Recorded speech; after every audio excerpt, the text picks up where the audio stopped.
You know, I had a curfew when I had 2 babies at 20, 21 years old. That's how my papa was. He military raised, night war in New Orleans, my step-papa. So what he told me is, man, 2 things you're going to have to do here. You're going to have to go back to school, get a GED or something, and keep a job. My job, you know, my curfew was 9 o'clock. My job, he'll let me work that to 10 after 10.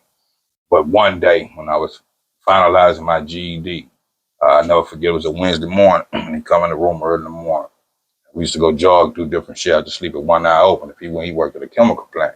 So before he leave, he'll crack my door open. I see him like this, get my eyes open, I see you. Right. I mean, but one Wednesday morning, he come to me and he walked to my window and opened the window. And he say, you like that car? No, yeah, let me take it to prom. You know what I mean? That type of shit. Say, yeah. He said, you could have it. Just put double into what I put in. He might have went to Florida and paid like $3 grand for it.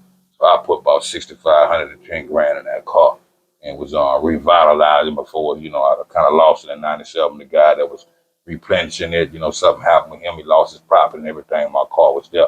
But that car, I used to call Casper, you know, because it was all white. Yeah. That was my Ghostrider. So what you speaking of is similar to the DOC. I'm exhausted. I work construction in the daytime, piece of her that night, and went to the studio with them after that. Sleep in my car and start all over 6, 7 in the morning. You see what I'm saying? So one night, I'm running like that, trying to finish this record. They on me, President, man, you're going to be all right. Just finish these records. We complain about this, that, and the other. Just finish the record, dog. So it was a struggle to finish that record.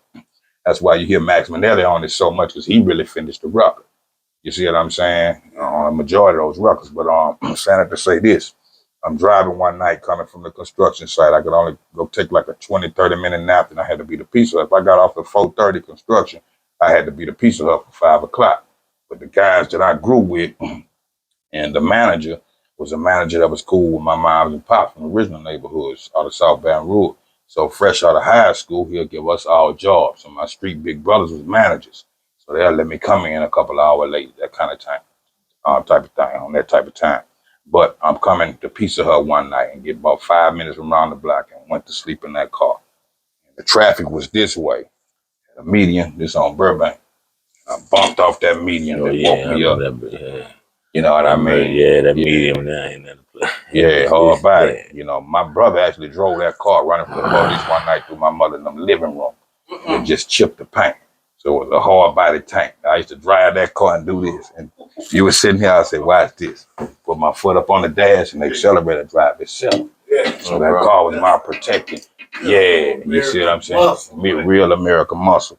So, but I went to sleep, got to work. My guys were like, man, you look tired, bro. You can go back home for the night, get you some rest.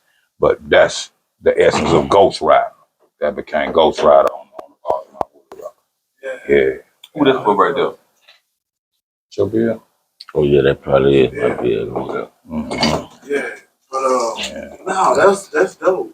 Yes, so were you still at home when you landed the record deal? No, I actually had left.